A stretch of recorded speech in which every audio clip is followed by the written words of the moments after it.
Hello प्यारे बच्चों, क्या हाल चाल है। मैं यानी डॉक्टर अमित वर्मा आप सभी बच्चों का फिर से स्वागत करता हूं पीडब्ल्यू फार्मा के इस चैनल पर।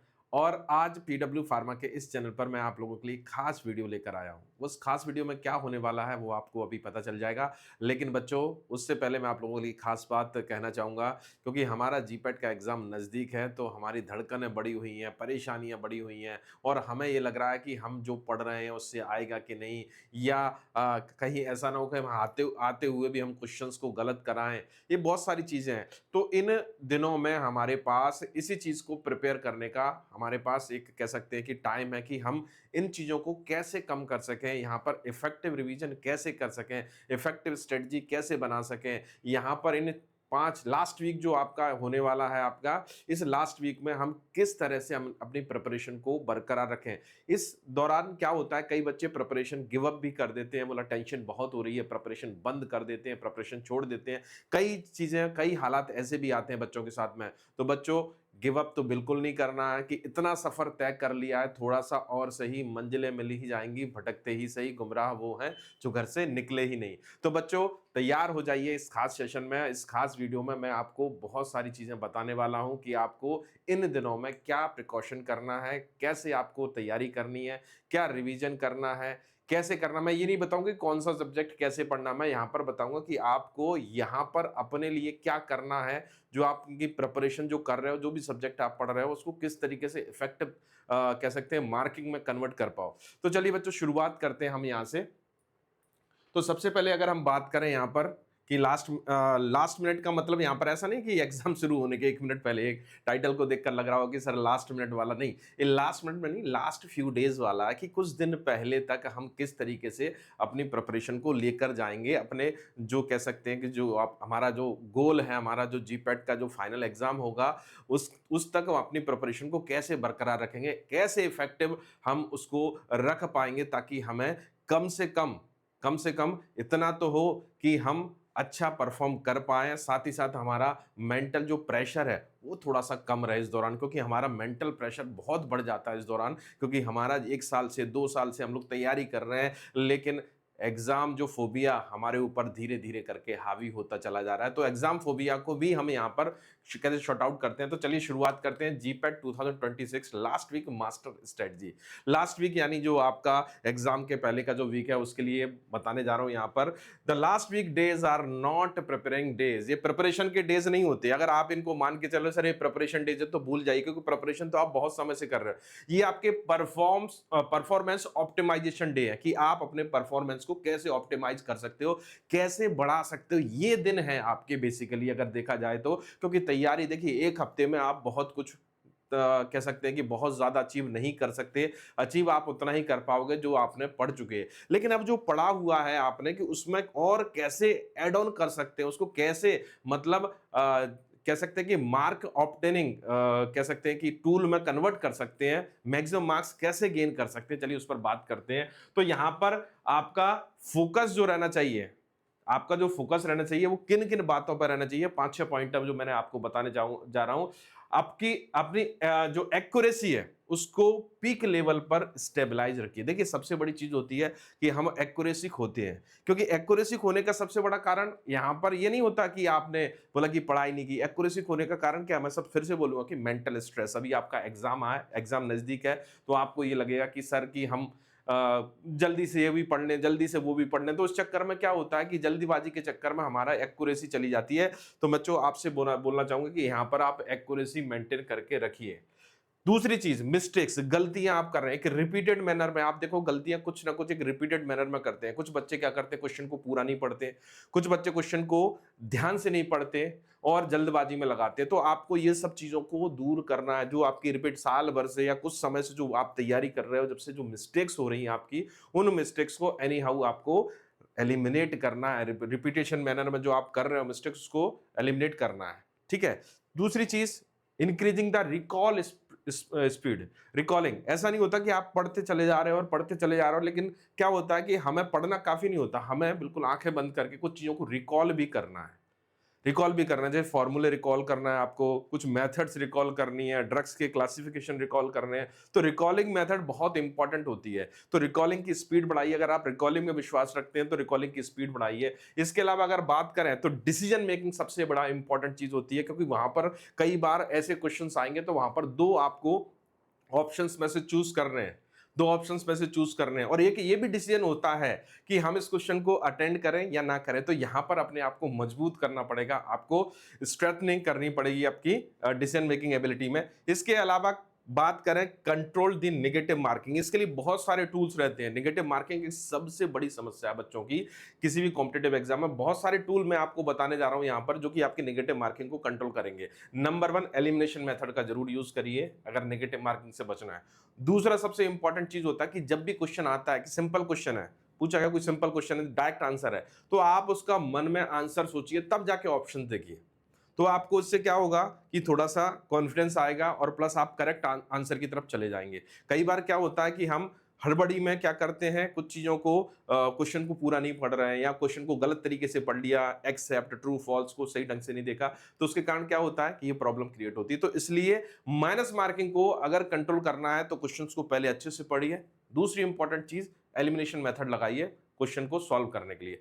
फिर लास्ट अगर बात है तो साइकोलॉजिकल बैलेंस को मेंटेन करना, ये बहुत इंपॉर्टेंट है। अभी इस समय बहुत सारे बच्चों के साथ ये प्रॉब्लम हो रही होगी, गिव अप वाली प्रॉब्लम, बोला कि नहीं कर सकते या बहुत हो गई पढ़ाई अब नहीं कर रहे, देखा जाएगा।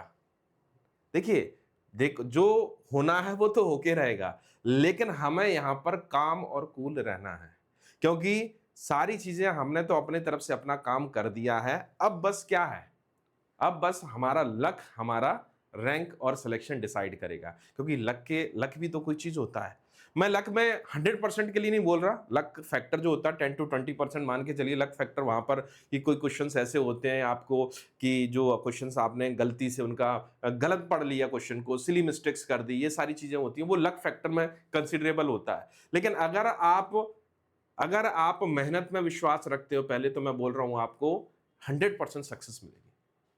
ठीक है, तो यहां पर इसको एजुकेशन फेज का टाइम है, यहां पर एजुकेशन फेज है, लर्निंग फेज नहीं है। अब जो हो गया सीख लिया सो सीख लिया, अब तो हमें जो कुछ हमने सीखा है उसको एग्जीक्यूट करना है।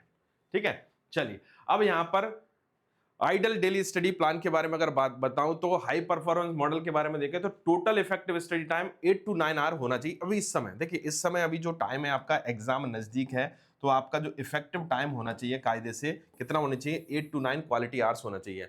ऐसा नहीं होनी चाहिए कि आप बहुत ज्यादा पढ़ रहे हो, 12 से 14 घंटे 16 घंटे पढ़ रहे हो, नॉन प्रोडक्टिव टाइप के, मतलब इनका कोई मतलब नहीं है प्रॉपर तरीके से। तो आपको ये प्रोडक्टिव वे में काम करना है। भले देखिए, क्वालिटी बोलते हैं, क्वालिटी टाइम, आपको क्वालिटी आवर्स मतलब जिन आवर्स में आप पढ़ रहे हो उन आवर्स में अपना 100% देना है, 100% अपना एफर्ट्स देना है।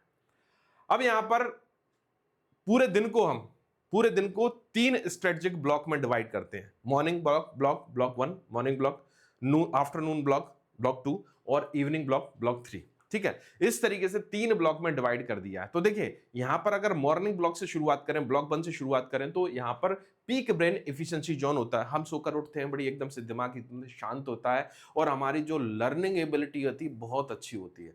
तो मॉर्निंग आवर्स को व्यर्थ मत करिए, मॉर्निंग आवर्स में जरूर पढ़ने का आप इस समय थोड़ा सा लाइए। यहां पर मॉर्निंग आवर्स के लिए 3 आवर्स आपको देने। देखिए, मैंने आपको बताया ना, तो टोटल 8 to 9 आवर्स आपको अभी देना है, बहुत ज्यादा नहीं देना है, ठीक है ना, बहुत कम भी नहीं देना है, मिनिमम 8 to 9 आवर्स देना है। तो 3 आवर्स आपके मॉर्निंग के, अब आप सिलेक्ट कर लिए 6 to 9 है या 7 to 10 है या 8 to 11 है, ऐसे आप कर लीजिए, वो आपके ऊपर है। तो इस ब्लॉक का डिजाइनिंग करने का पर्पज क्या, कि आपकी मेमोरी को स्ट्रेथनिंग करना, जो कंसेप्ट है आपके मेमोराइज किए हैं उनको मजबूत करना, और साथ ही साथ उनको न्यूरल रीइंफोर्समेंट, उनको कह सकते हैं कि आपके न्यूरॉन में बसा देना है, जो न्यूरॉन्स बने आपके उस कंसेप्ट को लेकर उसको और मजबूत करना है, ये उद्देश्य होता है। सुबह कहते भी हैं कि सुबह जो हम पढ़ते हैं, सुबह जो हम रिकॉल करते हैं, वो चीज हमें लंबे समय तक लर्न रहती है। ठीक है, यहां पर ये आपका पीक ब्रेन एफिशिएंसी जोन कहलाता है। यहां पर आपको क्या करना है, एक्टिविटीज क्या करनी है, बात ये हो गई कि न्यूरल इन्फोर्समेंट करना है, ये सब mental peak brain efficiency zone है। लेकिन यहां पर एक्टिविटी क्या होनी चाहिए, rapid revision from self made short notes, जो आपने सेल्फ मेड शॉर्ट नोट बनाई या जहां से भी पढ़ा है आपने, जो नोट्स भी आपने पढ़े हैं, जो नोट्स को फॉलो किया, उनका एक रैपिड रिवीजन करिए अपने शेड्यूल के हिसाब से जिस सब्जेक्ट को आप दे रहे हैं। फिर उसके बाद इंपॉर्टेंट फॉर्मूले को रिकॉल करिए, क्योंकि फॉर्मूले से भी क्वेश्चंस आते हैं। फॉर्मूले आप इसमें ड्रग्स के क्लासिफिकेशन, फॉर्मूले, कुछ रेंजेस को भी आप रिकॉल कर सकते हो। कंसेप्ट को लिंक करिए, ठीक है ना, मेंटली सोचकर कंसेप्ट को लिंक करिए। आप कोई भी टॉपिक पढ़ रहे हैं तो कोई टॉपिक को ब्लाइंडली मत पढ़िए, कहीं ना कहीं कुछ ना कुछ चीजें कोरिलेट होती हैं, तो उन चीजों को कोरिलेशन निकालिए, उनका कोरिलेशन रिकॉल करिए। सेल्फ टेक्सटिंग, क्लोज बुक और रिकॉल अलाउड, मतलब सेल्फ टेस्टिंग मोड कहते हैं इसको। क्या बोलते हैं बच्चों? Self testing mode. बुक को बंद करके बिल्कुल सोचिए, चीजों को दिमाग में चलेंगी आपके, घूमेंगी। तो ये बहुत अच्छा सीक्वेंस रहता है, बहुत अच्छी प्रैक्टिस रहती है। Quick writing drill, important formula, drugs के नाम जिनको आप भूल रहे हैं बार बार, इक्विपमेंट्स के नाम आप भूल रहे हैं, फैमिली या कह सकते हैं कि बायोलॉजिकल सोर्सेज को आप भूल रहे हैं, तो उनको आप लिख लिख कर देखिए। ये बहुत अच्छी चीज होती है, लिख कर देखने से हमें चीजें जल्दी याद होती हैं। ओके, अब यहां पर मॉर्निंग में जो गोल्डन रूल मैं बताने जाता हूं, यहां पर आपकी पैसिव रीडिंग नहीं होनी चाहिए कि आप पलट रहे हो बुक को, हाँ जी ठीक है ठीक है ठीक नहीं। ये एक्टिव रीडिंग होनी चाहिए, यहां पे एक्टिव रिकॉल होना चाहिए, एक्टिव रीइंफोर्समेंट होना चाहिए। यहां पर पैसिव मोड नहीं चाहिए। सुबह आपके पास हाई एनर्जी लेवल है, तो इस मॉर्निंग टाइम में, जिसको हम ब्रेन एफिशिएंसी जोन के नाम से, पीक ब्रेन एफिशिएंसी जोन का नाम दे रहे हैं, यहां पर आपकी एक्टिव कॉलिंग रिकॉलिंग होनी चाहिए, एक्टिव रीडिंग होनी चाहिए, नो पैसिव रीडिंग रिक्वायर्ड। चलिए अब आते हैं हम आफ्टरनून में, एप्लीकेशन एंड डिसीजन ट्रेनिंग। देखिए आपने रिकॉल किया, एक्टिव रिकॉलिंग की, एक्टिव स्टडी की, अब यहां पर एप्लीकेशन, उसको अप्लाई करना है। डिसीजन ट्रेनिंग एक तरीके से आपकी अब डिसीजन ट्रेनिंग होगी, मतलब यहां पर ये 3 आवर्स का बढ़ा भी सकते हैं आप। और मैं बच्चों आपसे दिन में बोलूंगा कि आफ्टरनून में थोड़ा सा रिलैक्स भी ले लीजिएगा, हाफ एन आवर या 1 आवर का रिलैक्स भी जरूरी है। लेकिन हाँ, यहाँ पर ये जरूरी है, रिलैक्स तो आप अपने हिसाब से निकालेंगे, लेकिन ये ड्यूरेशन जो 3 आवर है, ये आपको देना है कम से कम।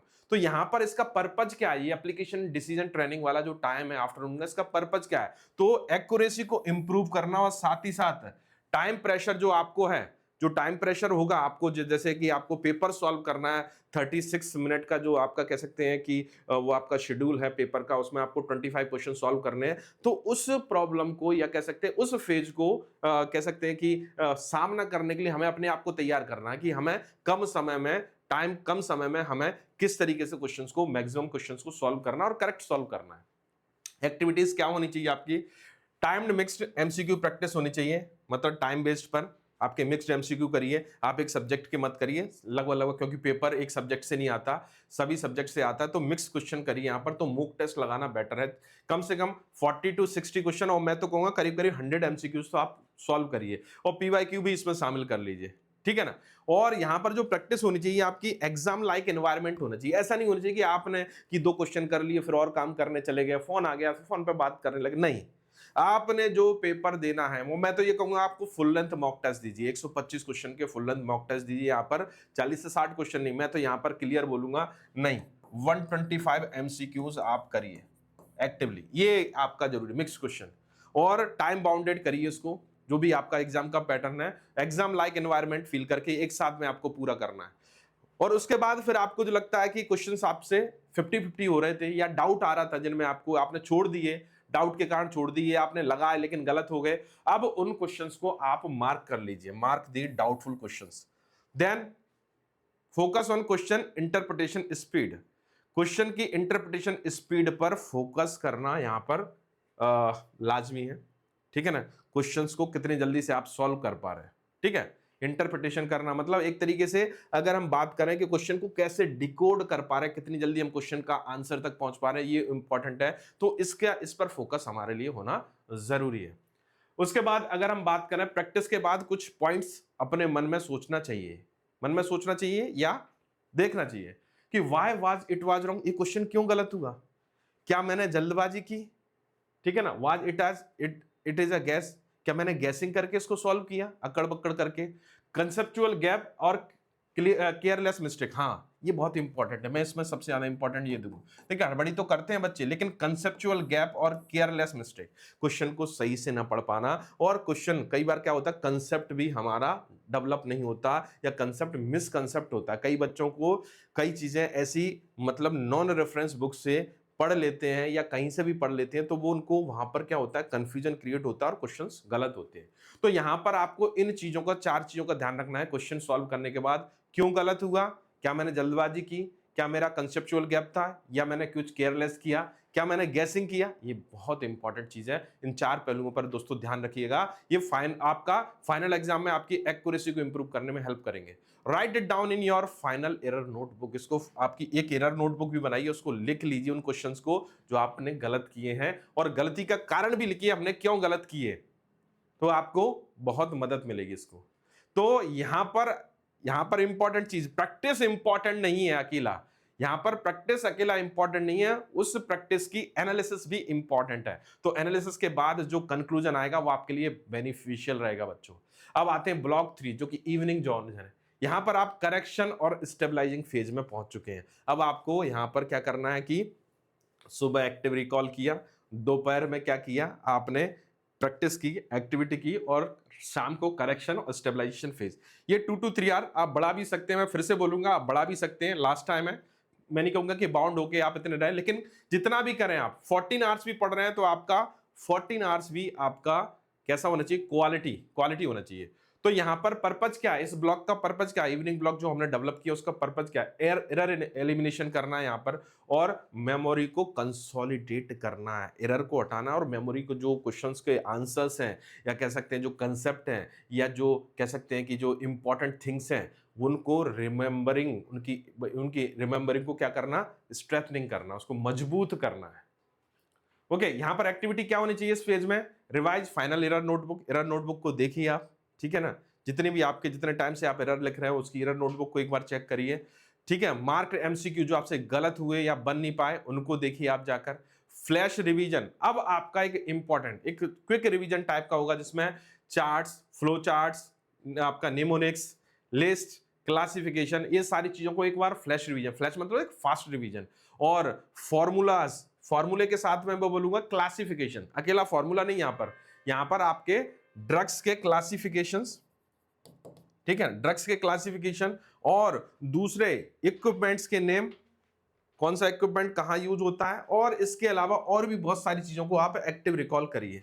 देखिए अभी क्या होता है कि आप डिटेल में, डीप में मत जाइए, आप कि बोला कि पढ़ने बैठ के बड़ी बुक उठा ली आपने, लेकमैन उठा ली, केडीटी उठा ली, नहीं। अब जो बीत गया सो बीत गया, अब जो हमारे हाथ में है उसको हमें मजबूत करना है, ठीक है। तो यहां पर and the day with light revision only, दिन खत्म हो रहा है, हैवी रिवीजन के साथ आप दिन को खत्म नहीं करेंगे, किसी टाइप का हैवी मेंटल लोड नहीं लेना, लाइट रिवीजन करना है, और कोशिश करनी है कि हमें एक पूरा एक सिलेबस पलट देना है पूरा, क्योंकि यहां पर अब आपको चाहिए कि एक दिन में कम से कम आपका पूरा सिलेबस पलट जाए। शॉर्ट नोट्स और इनके थ्रू तो पलट ही जाएगा पूरा सिलेबस। अब यहां पर अगर बात करें कि इस 5 डेज, जैसे हम काउंट करें, जैसे आपका इस बार अगर देखें तो सैटरडे को एग्जाम है, अगर मंडे से बात करें तो मंडे से अगर मिला के बात करें तो 5 डेज करीब रह जाएंगे। तो 5 डेज में आपका एजुकेशन मॉडल क्या होना चाहिए, अभी तो ये मैंने बता दिया पर डे के हिसाब से क्या होगा। अब डे बाय अगर हम बात करें, ये मैंने एक दिन का बताया कि एक दिन में ये आइडियल होना चाहिए, लेकिन अब जैसे जैसे हम एग्जाम के नजदीक जाएंगे तो वहां पर क्या स्ट्रेटजी होनी चाहिए, चलिए तो बात करते हैं। तो यहां पर day number 5 full length mock test दीजिए, खाली रियल एग्जाम टाइमिंग को यूज करते हुए, जैसे आपका 3 आवर्स का है, 3 आवर्स और 125 क्वेश्चंस, और वो टाइम बाउंडेड, आपको टाइम बाउंडेड कई जगह टेस्ट सीरीज टाइम बाउंडेड ही चल रही है, तो आप इसके थ्रू कर सकते हो, और किसी टाइप का डिस्ट्रक्शन नहीं होना चाहिए। आप अगर टेस्ट देने बैठे हुए हो तो टेस्ट ही कर रहे हो, आपको फोन को साइलेंट कर दीजिए, कोई कॉल आए तो उसको अटेंड मत करिए, किसी तरह का कोई दूसरा डिस्ट्रक्शन नहीं। उस समय केवल 3 आवर्स आपको किसके लिए देना है, पेपर सॉल्विंग के लिए देना है, ठीक है। तो मॉक टेस्ट के बाद 3 से 4 घंटे, वो एनालिसिस वाली बात की, 3 से 4 घंटे आप एनालिसिस के लिए दीजिए कम से कम। अब उसमें यह भी होगा कि आपका रिवीजन भी हो जाएगा कुछ चीजें, ठीक है। 3 to 4 आवर आप एनालिसिस के लिए, 3 to 4 आवर ज्यादा है, चलिए मैं 1 to 1.5 आवर्स आप देख सकते हैं, इतना तो देना पड़ेगा। आप 3 to 4 आवर ज्यादा हो जाएंगे अभी इस समय, लेकिन आप 1 to 1.5 आवर आप दे सकते हो, ठीक है, ये ज्यादा हो जाएगा। ओके, अब यहां पर क्या आइडेंटिफाई करना है आपको एनालिसिस के थ्रू, आपकी silly mistakes, time management errors, ठीक है ना। टाइम मैनेजमेंट एरर, अगर आप डेफिनेट टाइम पीरियड में आप क्वेश्चन पेपर को सॉल्व नहीं कर पा रहे तो उसके लिए आपको फिर सोचना पड़ेगा कि हमसे गलती कहाँ हुई, कहाँ एरर हुई हमसे, जिसके कारण हमने तय समय में पूरा पेपर पढ़ ही नहीं पाया। तो वो आपको यहाँ पर देखने को मिलेगा। इमोशनल आंसरिंग, ये सबसे बड़ा चीज होती है। हम दो तरह से इमोशनल आंसरिंग होते हैं। एक तो हम क्वेश्चन को देखकर ललचा जाते हैं, जैसे ऑल लगा हुआ ऑप्शन है, ऑल है, बोथ है, तो इनको देखकर हम ललचा जाते हैं और बिना क्वेश्चन को पढ़े हुए आंसर लगा देते हैं। ये मत करिएगा। क्वेश्चन को पूरा करके जब आपका क्वेश्चन का आंसर ऑल की रिक्वायरमेंट या बोथ की रिक्वायरमेंट फुलफिल कर रहा होगा, तभी जाकर आपको क्या करना है, उसके आंसर तक पहुंचना है। अदरवाइज अक्कड़ बक्कड़ वाला सिस्टम नहीं, इमोशनल नहीं कि ये क्वेश्चन तो अरे मुझे टैबलेट का क्वेश्चन है तो मुझे हर हालत में लगाना है, या फिर मेरे इतने क्वेश्चन हो रहे हैं, मेरे 90 क्वेश्चन अटेम्प्ट हो रहे हैं मुझसे, मुझे 100 क्वेश्चन अटेम्प्ट करने हैं, क्योंकि उससे कहते हैं कि 100 क्वेश्चन पर रैंक आ जाती। तो बेटा ये मत करिएगा, बिल्कुल मत करिएगा। इमोशनल आंसरिंग से बचिएगा। वीक डिसीजन पॉइंट्स, आपके जो डिसीजन पॉइंट्स हैं, जो कमजोर डिसीजन पॉइंट है, उनको आपको देखना है कि कहां पर मेरे से गलती हो रही है। तो यहां पर फाइनल मिस्टेक्स मास्टर लिस्ट आपको बनानी है और ये गाइड करेगा आपको नेक्स्ट टू 4 डेज के लिए। अब उसके बाद डे 4 पे आ रहा है प्रिसीजन इंप्रूवमेंट। डे 4 पर हम क्या किस पर फोकस करेंगे, प्रिसीजन।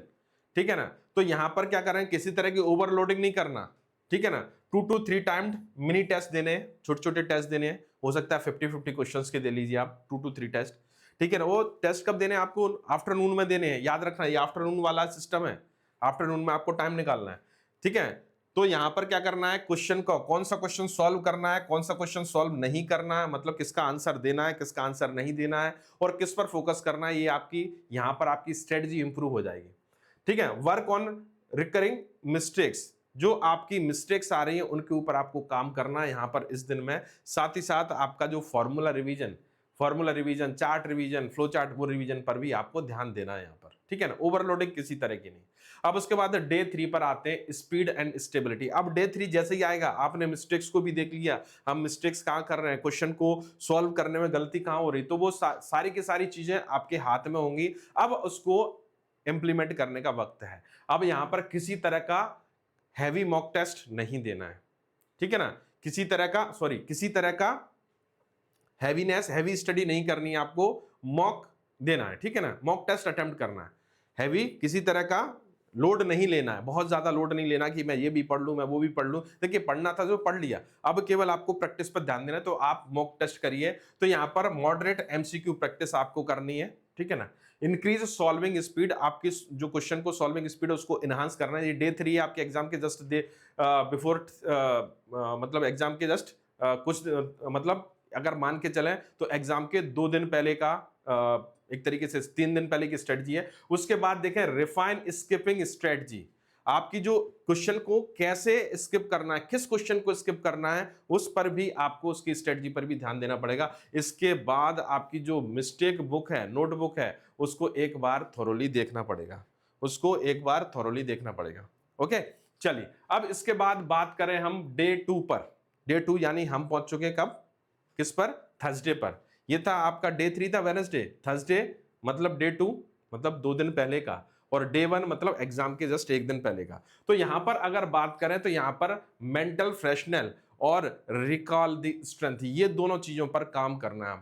ठीक है ना। तो हमें यहां पर दिमाग को शांत करते जाना है। अब कहना कि एग्जाम आ रहा है, ठीक है, अच्छी बात है, लेकिन आप देखिए एग्जाम में जितना ज्यादा आपके मन में उथल पुथल चलेगी, आपको नींद भी नहीं आएगी और आप एग्जाम को गड़बड़ कराओगे, आपके कंसेप्ट भी आपको रिकॉल नहीं हो पाएंगे एग्जाम के दौरान। इसलिए अभी अपना जो मेंटल जो कह सकते हैं कि जो पीस है उसको बढ़ाइए। माइंड के जो कह सकते हैं कि माइंड को थोड़ा शांत करने की कोशिश कीजिए, दिमाग को, ब्रेन को शांत करने की कोशिश कीजिए। इस समय 30 to 40 क्वालिटी एमसीक्यू बहुत लाइट, और मैं तो कहूँगा पीवाईक्यू करिए।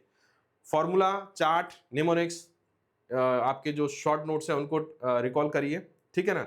और साथ ही साथ आपके टोटल स्टडी हार में थोड़ा सा कमी कर दीजिए। अब मैं नहीं कहूंगा कि बढ़ा दीजिए, अब थोड़ा सा कम कर दीजिए आप, क्योंकि अब हमें दिमाग के लिए काम करना है, हमें मानसिक शांति के लिए काम करना, वो बहुत इंपॉर्टेंट है। देखिए दिमाग जितना शांत होगा आपके एग्जाम हॉल में, आप उतना अच्छा परफॉर्म कर पाएंगे। अभी 2-3 दिन में आप हड़बड़ी मचा के या उत्पात मचा के अपने दिमाग को परेशान करके आप बहुत ज्यादा हासिल नहीं कर पाओगे, उससे नुकसान ही होगा। तो इसलिए सबसे इंपॉर्टेंट चीज है आपको कामिंग द माइंड पर काम करना है।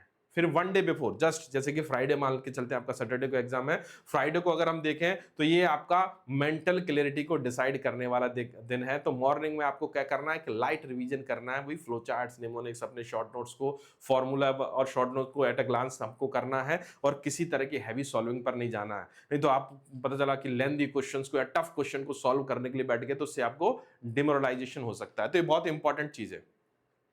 दिन के समय एक दिन पहले जो आपका यह है कि आफ्टरनून में आपको क्या करना है, लाइट रिवीजन और कुछ क्वालिटी पीवाईक्यू पर ध्यान देना है। ये आपका, मैं बोल रहा हूं कि मेंटल क्लैरिटी को डिसाइड करने वाला दिन है। आप इस दिन जितना जितना ज्यादा आप परेशान होंगे कि मैं ये भी पढ़ लूं, क्योंकि उस दिन लगता है कि एग्जाम को एक दिन है, मैं ये भी पढ़ लूं, मैं ये भी पढ़ लूं, मैं ये भी पढ़ लूं, तो उसमें क्या होगा, आपका दिमाग में खिचड़ी बन जाएगी। अब नहीं, खिचड़ी नहीं बनानी, पढ़ लिया सो पढ़ लिया। अभी आपको जो अपने शॉर्ट नोट्स हैं, फ्लो चार्ट्स हैं, नेमोनिक्स हैं, जो भी आपने बना रखा है, जो भी आपने पढ़ रखा है, उसको पढ़िए। हैवी की तरफ मत जाइए। आप पता चला रेफरेंस बुक उठाकर पढ़ने लगे, मत करिएगा। आप केवल नोट्स पर ध्यान दीजिएगा इस समय।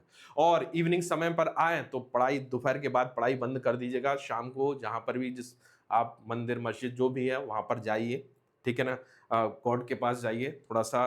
उससे क्या होता है कि उस जगह पर जाते हैं तो हमारा मेंटल पीस रहती है हमें थोड़ा सा। तो वहां पर जाकर अपनी थोड़ा प्रार्थना कीजिए, क्योंकि हमने तो अपना काम कर दिया, आप बोल रहे हैं ईश्वर आपके हाथ में है। तो बस थोड़ा सा, मतलब थोड़ा सा उससे क्या होता है कि थोड़ा सा मंदिर जाने से हमें मानसिक शांति भी मिलती है, और थोड़ा सा अच्छा लगता है कि चलो किसी का हाथ हमारे सर पर है, अब बाद बाकी ईश्वर हमारी मदद करेंगे। तो इवनिंग में आपको क्या करना है, मंदिर तो जाना ही, मंदिर मस्जिद गुरुद्वारा चर्च जो भी आपको जाना है अपने हिसाब से, लेकिन यहाँ पर अपना एडमिट कार्ड को अरेंज करना है, क्योंकि मॉर्निंग में आपका एग्जाम है, तो रात शाम को ये सारी तैयारी पूरी करके रख लेना है। एडमिट कार्ड, आईडी, स्टेशनरी, ये सब आपको रख लेना है। वैसे स्टेशनरी की तो जरूरत नहीं पड़ती। एग्जाम सेंटर रूट को देख लेना है। आप एग्जाम सेंटर, एग्जाम सिटी में पहुंच चुके हो तो आपको ये सारी चीजें फॉलो करना है, और जल्दी सो जाना है। ठीक है, जल्दी सो जाना है। 10 बजे गुड नाइट कर लीजिएगा। मैं तो कहूंगा 9 बजे सो जाना। 9 बजे सो जाना, सुबह 6 बजे उठना है, तो 9 बजे अच्छी नींद पूरी करिए। आज की नींद आपकी बहुत इंपॉर्टेंट रहती है। आखिरी रात की नींद बहुत इंपॉर्टेंट होती है। आप जिस आखिरी रात में जितनी अच्छी से सोएंगे, जितना अच्छा कह सकते हैं क्वालिटी स्लीप करेंगे, उतना ही आपको फायदा होगा। ठीक है, अगर हम इसको सब advance study techniques for last 5 days को अगर हम देखें तो क्या हो सकता है पूरे लास्ट 5 डेज में। Active recall method, close book, ये सारी की सारी समरी है एक तरीके से। स्पीक और राइट फ्रॉम मेमोरी, ठीक है, बुक को बंद करके हमें मनी मन रिकॉल करना है, बोल बोल के रिकॉल करना है। If you can't recall, revise the part again. अगर आप रिकॉल नहीं कर पा रहे तो उस चीज को दोबारा से रिवाइज करिए।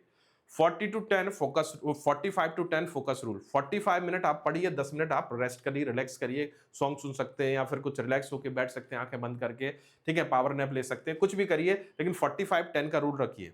ठीक है ना, 45-10 ये बहुत इंपॉर्टेंट है। इससे मेंटल शार्पनेस मेंटेन रहती है। फिर उसके बाद बात करें तो हम एक्यूरेसी फर्स्ट स्ट्रेटजी। तो यहां पर एक्यूरेसी बहुत इंपॉर्टेंट रहती है। देखिए क्वेश्चन तो बहुत सारे लोग बच्चे अटेम्प्ट करते हैं, सभी को टाइम मिलता है 3 आवर्स, उसमें मैक्सिमम क्वेश्चन अटेम्प्ट करने की कोशिश करेंगे, लेकिन एक्यूरेट कितने होते हैं? आप उसके पीछे मत भागिए कि मुझे मैक्सिमम क्वेश्चन अटेम्प्ट करना है। आप उसके पीछे भागिए कि मुझे कंट्रोल्ड मैनर में अटेम्प्ट करना है, मुझे करेक्ट क्वेश्चन अटेम्प्ट करना है, मुझे कोशिश ये करनी है कि माइनस मार्किंग कम से कम हो। तो इसके लिए आपको क्या करना पड़ेगा, जो मैंने आपको जो टेक्निक बताई उस पर फोकस करना पड़ेगा। अगर रैंक अगर हाई चाहिए तो एक्यूरेसी के साथ में सही क्वेश्चन का सिलेक्शन भी बहुत जरूरी है। उसके लिए मैंने आपको बता दिया कि किस क्वेश्चन को स्किप करना है, किस क्वेश्चन को आपको सॉल्व करना है। फिर उसके बाद डिसीजन मेकिंग ट्रेनिंग भी हो जाएगी आपको। प्रैक्टिस करना है आपको, किस तरीके से आपको फोकस करना है इस पर। तो 100% श्योर है उनको अटेम्प्ट करिए, छोड़िए मत। लेकिन 100% श्योर किसमें, आप ये चीज का ध्यान रखिएगा, ठीक है ना, आप इस चीज का ध्यान रखिए कि इमोशनल आंसरिंग से बचिएगा, क्वेश्चन को पूरा पढ़िएगा। कई बार क्या होता है जो क्वेश्चन आते हुए भी हम सिली मिस्टेक्स करके उसको गलत कराते हैं। तो 100% श्योर का मतलब आपने क्वेश्चन अच्छे से पढ़ा है, फिर उसको आंसर कर रहे हैं। फिर उसके बाद 60 to 70% ऐसे क्वेश्चन भी मिलेंगे आपको जिसमें आपको सोचना पड़ेगा, इसको कैलकुलेशन करनी पड़ेगी, इनमें आपको कहीं ना कहीं कंसेप्ट के साथ में आपको क्वेश्चन को सॉल्व करना है, तो उस पर ध्यान दीजिए। और प्योर गैसिंग को तो स्किप कर दीजिए, अक्कड़ बक्कड़ वाला काम नहीं करिएगा। तो मैं पहले ही कह चुका हूं, अवॉइड द इमोशनल आंसरिंग। ठीक है, यहां पर इन लास्ट 5 डेज में आपको इन चीजों को अवॉइड करना है। कोई नई बुक, नया कंसेप्ट, नया नोट्स नहीं पढ़ना है। मल्टीपल वीडियोस नहीं देखना है पर्टिकुलर कंसेप्ट्स के। कंपेयरिंग द मॉक मार्क्स, दूसरों से अपने मार्क्स को कंपैरिजन नहीं करना। आप अपने आप में खुद एक यूनिक हो तो दूसरे से कंपैरिजन नहीं करना, क्योंकि आपकी रैंक आपकी आएगी, वो आके रहेगी। आप दूसरे से कंपेयर मत करिए अभी, क्योंकि उससे हो सकता है डिमोरलाइजेशन हो। चेंजिंग दी अटेम्प्ट पैटर्न को मत बदलिए। 14 आवर रैंडमली मत पढ़िए। रैंडमली पढ़ेंगे तो उससे आपका नुकसान होगा, आप गेन बहुत कम कर पाएंगे। ठीक है ना। सैक्रिफाइसिंग स्लीप, नींद का बलिदान मत करिए, त्याग मत करिए, प्रॉपर सोइए। तो यहां पर इन चीजों का ध्यान में आप जितना रखेंगे, आप इन चीजों का ध्यान जितना रखेंगे उतना ज्यादा आप आगे जाएंगे। तो यहां पर बर्न आउट अगर आप करेंगे तो आपकी एक्यूरेसी रिड्यूस हो जाएगी। ठीक है ना, बर्न आउट रिड्यूस एक्यूरेसी। तो इन चीजों पर फोकस करिए, ये गलतियां मत करिएगा, ये मिस्टेक बिल्कुल मत करिएगा, मिस्टेक्स का ध्यान रखिएगा बच्चों। मेंटल और फिजिकल डिसिप्लिन के लिए आपको क्या करना है, इन दिनों में 6 से 7 घंटे कम से कम सोना, मैं तो कहूं 7 घंटे सोइए। हाइड्रेशन, प्रॉपर वाटर लीजिए, हाइड्रेशन, अपनी बॉडी को प्रॉपर हाइड्रेट रखिए। थोड़ा बहुत टहलिए भी, लाइट वॉक जिसको कहते हैं 15 से 20 मिनट की, जिससे हमारा क्या होता है, थोड़ा सा बॉडी की जो स्टिफनेस है वो खत्म होती है। और कम से कम ब्रीदिंग एक्सरसाइज 5 मिनट की डेली करिए, जिससे हमारे वो कह सकते हैं कि फोकस कंसंट्रेशन बढ़ता है।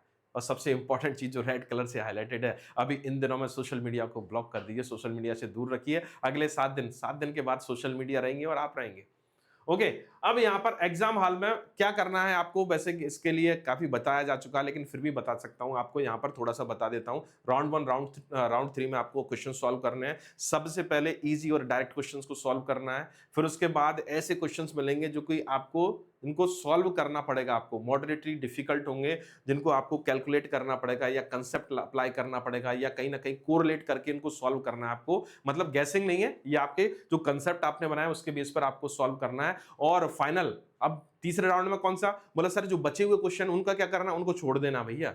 जो टॉपर रहता है उससे भी पूरे क्वेश्चन नहीं बनते, तो आप ये मत सोचिए कि हमसे पूरे के उस सेक्शन के पूरे क्वेश्चन बन जाए, नहीं। अब आपको थर्ड पेज में क्या करना है, रीचेक दी मार्क क्वेश्चन, जो आपने लगाए हैं उनको एक बार रीचेक कर लीजिए, प्रॉपर आंसर किया है कि नहीं। ठीक है ना, किसी तरह का अभी उस समय क्वेश्चन को देखकर जो क्वेश्चन आपने सॉल्व नहीं किया उसको लगाने की गलती ना करें, दोबारा सॉल्व करने की गलती ना करें। तो अवॉइड ब्लाइंड गैसिंग। और ठीक है ना, अगर कहीं फंसो तो एक लंबी गहरी सांस लो, ईश्वर को याद करो, अपने गुरुजनों को याद करो।